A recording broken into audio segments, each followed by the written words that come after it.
Olá pessoal, olá professora doutora Sussete. Venho aqui realizar a apresentação correspondente à última atividade de eletrônica de potência que trata do assunto de inversor trifásico VSI em ponte.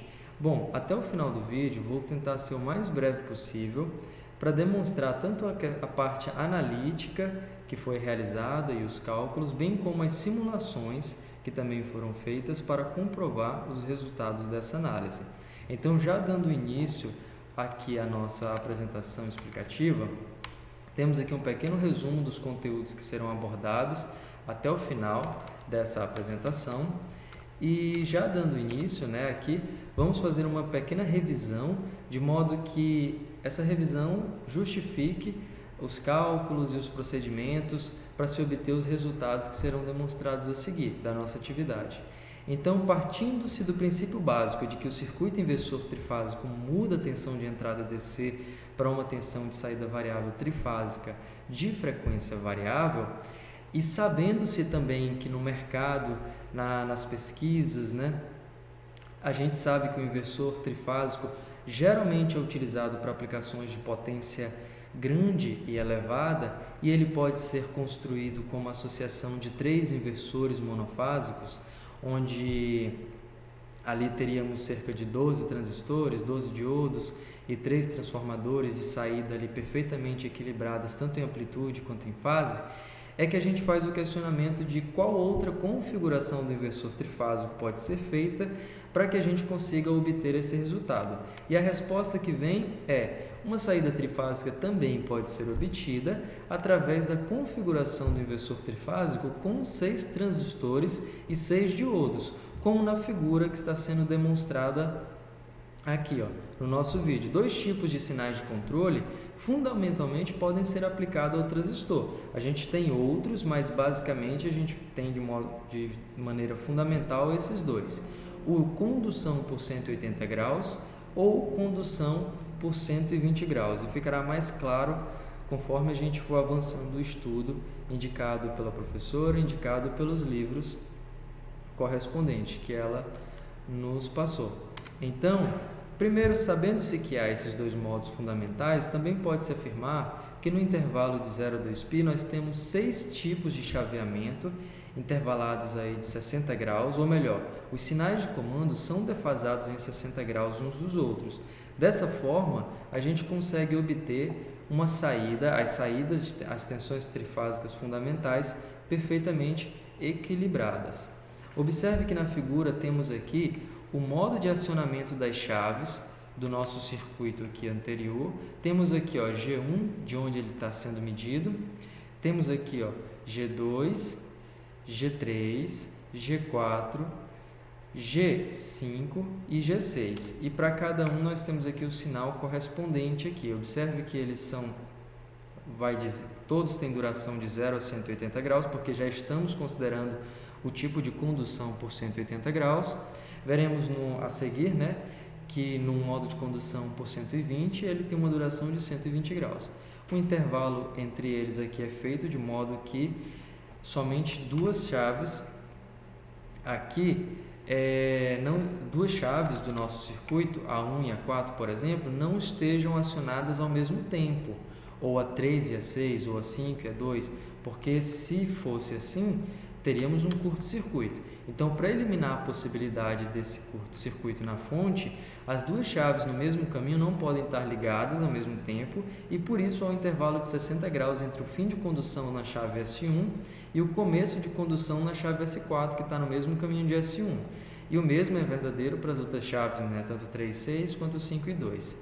Lembrando que as cargas podem ser conectadas aqui aos segmentos A, B e C, e elas podem ter a configuração tanto de conexão em triângulo ou delta, quanto a conexão em estrela Y. Cada transistor conduz por 180 graus e 3 transistores permanecem conduzindo em qualquer instante de tempo. Essa é uma característica em particular do tipo de condução por 180 graus. As tensões de fase na carga VAN, VBN e VCN pode ser determinada para diversas durações de 60 graus, como uma carga resistiva, balanceada, ligada em Y. E é justamente desse tipo de carga que nós iremos tratar, e o primeiro exemplo da atividade, o exemplo 10.8 do livro Armed, vai utilizar. Temos uma carga aqui perfeitamente balanceada, de resistores, todos de valor igual a R. As tensões de fase para os diversos intervalos serão obtidas ao considerar-se o circuito equivalente para cada intervalo de atuação aqui das nossas chaves, para cada um desses intervalos aqui correspondente, ok? Então, o padrão completo de chaveamento mostrado no gráfico anterior pode ser resumido ao que está sendo exibido aqui na nossa tabela. De 0 a 60 temos as chaves 1, 5 e 6 ativadas. De 60 a 120 nós temos aqui as chaves 1, 2 e 6. De 120 a 180 temos as chaves 1, 2 e 3 ativadas. De 180 a 240 as chaves 2, 3 e 4, assim por diante, conforme está na tabela.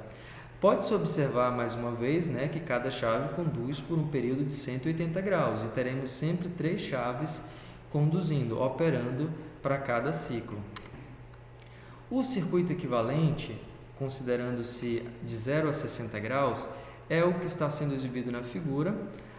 Os cálculos aqui correspondentes são mostrados aqui embaixo, portanto, a tensão de A e o neutro, do nosso ponto A até o neutro é igual à tensão do ponto C até o neutro, que é igual a 1/3 da nossa tensão da fonte. E VBN é igual ao negativo de 2/3 dessa tensão da fonte. Assim por diante, foram realizados os cálculos correspondentes para cada circuito equivalente e conforme aqui a atuação da chave, de 60 a 120 graus, 120 a 180, quais chaves estão ativadas aqui. E, portanto, quais transistores estão conduzindo e o nosso circuito equivalente e as tensões correspondentes. Foram feitas aqui para 180 a 240, 240 a 300, até 300 e 360. E, de forma resumida, a gente pode encontrar as tensões de linha através das seguintes fórmulas aqui, relações, e, portanto, foi possível construir a tabela aqui, E essa tabela, a gente pode, por exemplo, aqui do intervalo de 0 a 60, VAB é a tensão VAN menos VBN, portanto, E sobre 3 menos o negativo de 2E sobre 3 corresponde à própria tensão da fonte. E assim a gente foi realizando para cada um e obtendo aqui os valores a seguir. Portanto, com base nessa tabela, a gente conseguiu construir aqui as tensões de fase neutra para condução por 180 graus, conforme a figura que está sendo exibida. Temos aqui para VAN, para VBN e VCN. Lembrando que nesse primeiro segmento aqui, nós temos as chaves 1, 6 e 5 ligadas e as outras desligadas. E assim por diante, aqui nós temos as chaves 2, 1 e 6 ligadas, aqui 3, 2 e 1 ligadas, aqui 4, 3 e 2 ligadas, aqui 5, 4 e 3 ligadas e aqui 6, 5 e 4 ligadas e assim por diante. Temos também a figura aqui correspondente às tensões de fase para condução por 180 graus, conforme a figura. Conforme a tabela, nós podemos construir aqui a nossa figura, que é o resultado aqui esperado e concorda com o que foi anunciado no livro passado para estudo. Bom, uma outra informação importante é que a tensão instantânea de linha VAB, conforme essa figura, pode ser expressa em uma série de Fourier, sabendo-se que VAB é defasada de π sobre 6 e os harmônicos pares são zeros. Essa parte aqui de conteúdo não faz parte da ementa, mas eu adicionei porque é um assunto que eu acho fantástico, inversores trifásicos, retificadores, e poder adicionar essa parte matemática, que foi uma realização muito grande, graças ao conteúdo que a professora passou e a forma como ela passou, e eu gostaria de aproveitar a oportunidade para colocar. Então, essa é a tensão de linha, e a tensão de linha aqui BC e VCA, correspondente com um deslocamento aqui de 120 e 240 graus, respectivamente, em relação a VAB. essas são as expressões. Pode-se notar que a partir das equações anteriores, os harmônicos ímpares múltiplos de 3 são nulos em tensões de linha. A tensão eficaz de linha pode ser encontrada a partir dessa expressão, onde para n igual a 1, né, a partir da equação 22, foi possível também encontrar a tensão fundamental de linha e também o valor eficaz da tensão de fase neutro, encontrada a partir da tensão de linha, como sendo a tensão de linha dividido por raiz de 3, no caso de uma carga em Y resistiva, equilibrada e balanceada. Encontramos também aqui o valor eficaz da corrente de saída, com base aqui na nossa tensão de eficaz aqui de fase neutro.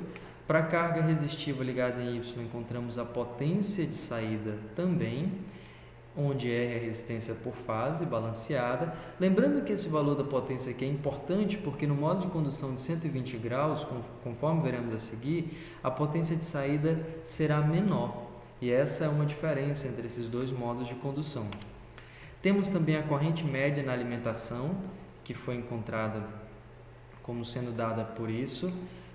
Temos também a corrente média no transistor e, por fim, a corrente eficaz no transistor. Note que para cargas conectadas em estrela, a corrente de linha é a mesma que a de fase.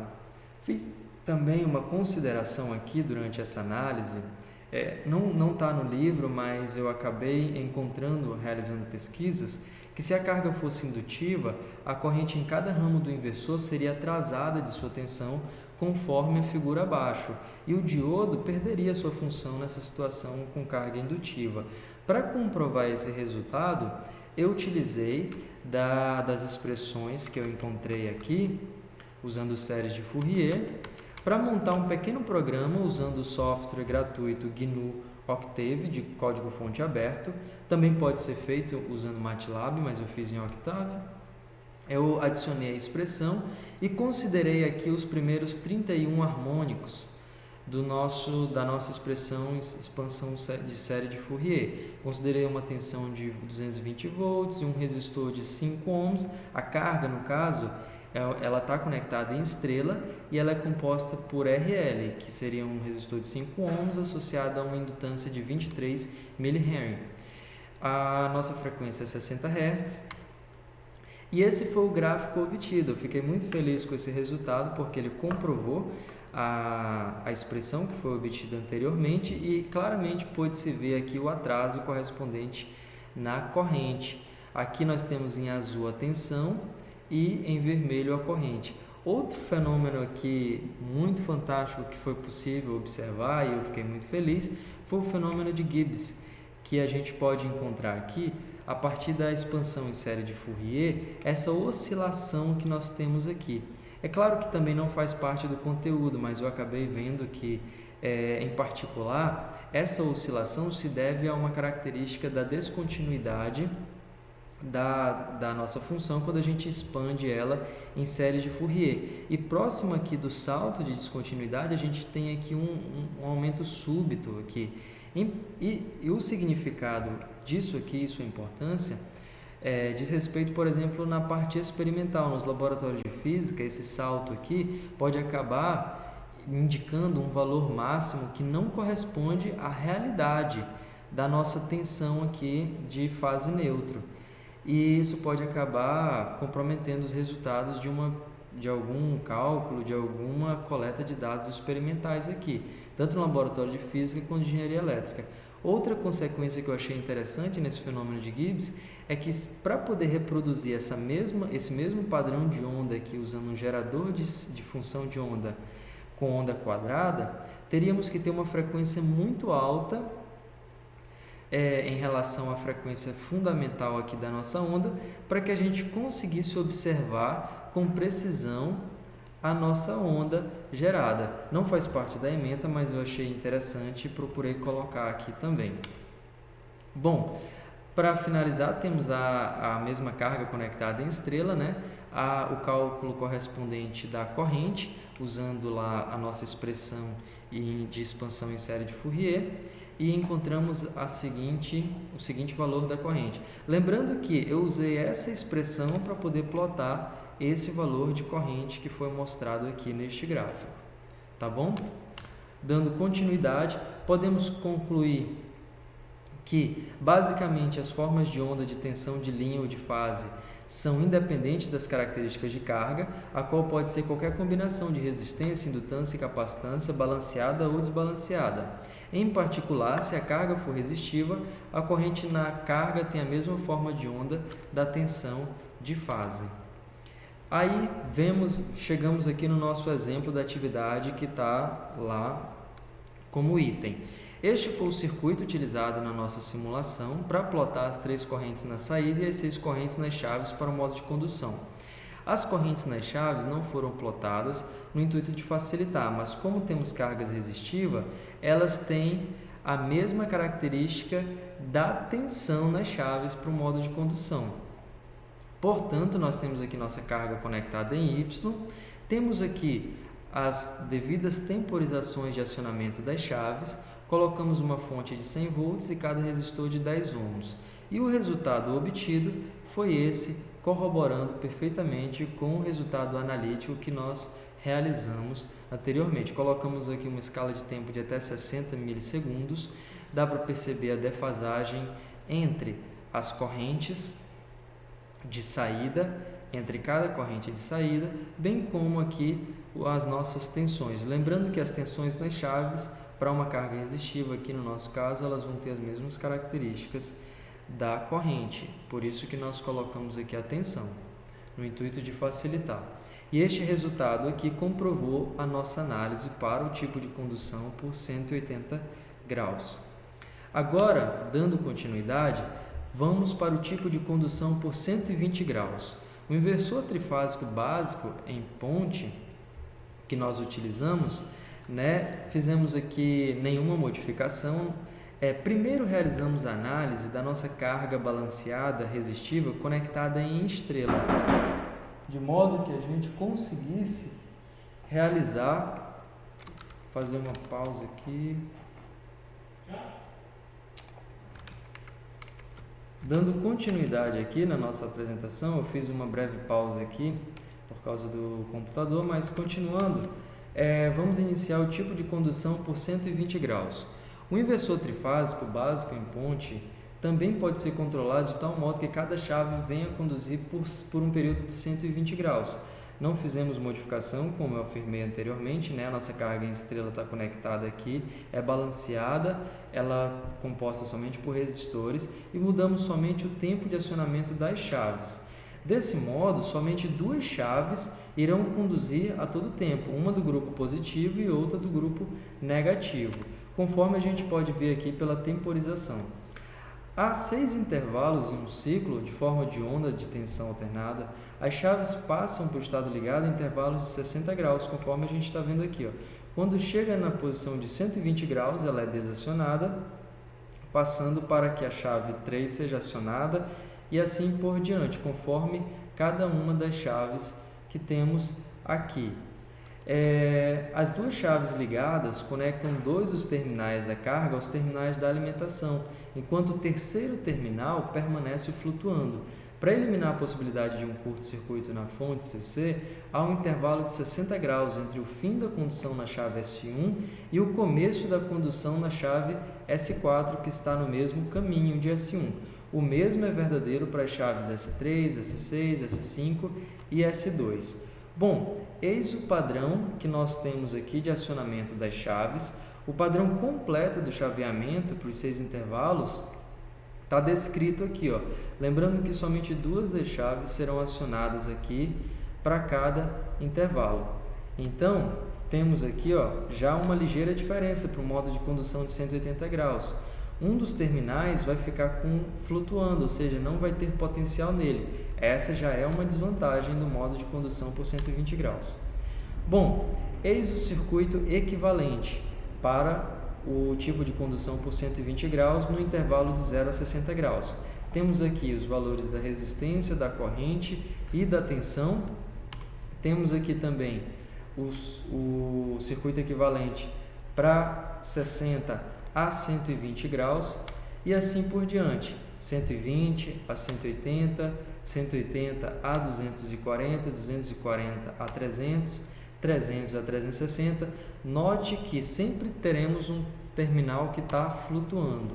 Isso no nosso caso aqui para carga em estrela, irresistível e balanceada. As tensões de linhas podem ser obtidas a partir das seguintes relações. As tensões de linha para os 6 intervalos são mostradas na tabela. Conforme a gente fez no outro tipo de condução, para cada intervalo aqui, temos as tensões de fase neutro correspondente para o tipo de condução por 120 graus. Desse modo, é possível construir os gráficos correspondentes aqui das tensões de fase neutro para a condução por 120 graus. Em seguida, realizando aqui o uso dessas expressões, é possível mais uma vez construir agora o nosso gráfico resultante das tensões de fase e fase para a condução por 120 graus do nosso inversor trifásico, conforme a figura que está sendo exibida aqui. Ok? Mais uma vez fizemos a expansão em série de Fourier e obtivemos aqui as seguintes expressões para as tensões de fase neutra. Tem uma ligeira diferença na análise. Não foi feita a simulação aqui, mas colocada aqui no vídeo, mas foi realizada para comprovar o resultado dessas expressões. Mais uma vez aqui podemos notar que em qualquer instante 2 terminais de carga serão conectados à fonte de alimentação e o terceiro permanece aberto. A tensão eficaz da linha pode ser encontrada a partir da seguinte expressão e o valor eficaz da tensão de fase neutra pode ser encontrado a partir da tensão de linha, como sendo a tensão da nossa fonte dividido por raiz de 6. Por sua vez, o valor eficaz da corrente de saída é dado por essa expressão. Desse modo, a corrente eficaz no transistor é dada por essa outra expressão. E, para a nossa carga em Y, a potência de saída é dada por essa outra expressão aqui. O valor nominal da tensão inversa para o transistor é a própria tensão da fonte. E chegamos aqui no nosso exemplo, conforme nossa atividade, na página 383 do livro do Armed. Temos de diferente aqui não só o tipo de condução, que é de 120 graus, como também a carga que é ligada em delta. Uma característica desse circuito é que a gente pode notar que, como um dos terminais ficará flutuando, então a tensão aqui de saída será sempre a tensão A, B e C medida diretamente aqui nesses terminais. É possível medir essa tensão de saída no resistor diretamente, dado que um dos terminais irá ficar flutuando e, portanto, 2 desses resistores não irão conduzir. Então, temos aqui o modo de condução aqui utilizado na simulação, a nossa carga. Por exemplo, de 0 a 60 graus, a chave Q1 estará acionada ligando o terminal A ao terminal do resistor A e do B. A chave 6 estará ligada ligando o terminal B ao negativo da fonte ao terminal B. E a chave C estará aberta, flutuando, portanto, a tensão VAB é a mesma tensão no resistor B. Conforme o resultado que a gente obteve aqui na nossa figura, obtida pelo SimView, e comprovando mais uma vez o resultado analítico que a gente realizou agora há pouco com o nosso circuito, apesar da diferença de cargas. Bom, pode-se concluir que a potência de saída no modo de condução por 180 graus é cerca de 1,33 vezes a potência da saída no modo de condução por 120. Outra diferença também significativa é que o sinal da chave é aplicada e ou removida simultaneamente no tipo de condução por 180 graus. Dessa forma, não há uma certa marcação de tempo no intervalo de comutação. Portanto, sempre há um tempo de comutação de uma chave que deve ser desligada, e dessa forma a gente não tem uma previsão deste tempo de comutação da nossa chave. E dessa forma, existe uma pequena chance de um curto-circuito direto na fonte CC. Essa dificuldade, obviamente, é superada no inversor no modo de 120 graus, pois nessa operação o intervalo será sempre de 60 graus e, portanto, fornece tempo suficiente para a comutação segura da chave condutora. Há outras diferenças também, como também no modo de 120 graus, o potencial desses 2 terminais serão conectados à fonte, enquanto um vai permanecer flutuando. E dessa forma, a gente não tem como definir o potencial dele e ele acaba sendo definido pela própria natureza da carga. Assim, é ligeiramente mais complicado descrever o potencial nesse terminal para um circuito de carga geral. No entanto, para uma carga resistiva trifásica balanceada, o potencial de todos os três terminais A, B e C serão bem definidos, como a gente viu. Note que para uma carga resistiva trifásica balanceada e conectada em delta, a tensão de linha, conforme mostrado anteriormente, pode ser obtida diretamente. Por fim, temos nossas principais aplicações aqui dos nossos tipos de condução. Lembrando que esses circuitos de inversores trifásicos podem ser utilizados tanto em acionamentos de máquinas elétricas de corrente alternada, como motores, sistemas de transmissão de corrente contínua de alta tensão, filtros ativos de potência, sistemas de alimentação, interruptor em tensão alternada a partir de bateria, aquecimento indutivo e fontes chaveadas. Mas a aplicação em si vai depender do método de controle da tensão de saída, do tipo de fonte que nós teremos na entrada, bem como das chaves utilizadas, das características do nosso circuito. Por exemplo, há diferenças na taxa de distorção harmônica entre ambos os circuitos, e tanto de 120 graus quanto de 180 graus têm determinadas taxas de distorção harmônica, bem como a peculiaridade de poder haver, no caso dos 180 graus, um curto-circuito. E assim, determinadas aplicações de alta potência, poderemos ter desligamento do circuito de forma aleatória, a gente pode ter aquecimento dos nossos equipamentos, a gente pode ter diversos problemas, danificar o nosso circuito, o que a gente está controlando, por causa da taxa de distorção harmônica característica do circuito. Há, por exemplo, na literatura, diferentes formas de acionamento, de controle de tensão de saída, e cada uma diminui os harmônicos presentes na saída, bem como a taxa de distorção harmônica, e terão aplicações correspondentes aí, conforme o projetista achar necessário. Então, obrigado por sua atenção. Esta foi a nossa apresentação. Eu espero ter sido breve e ter conseguido colocar aí toda a análise que foi realizada nessa última atividade.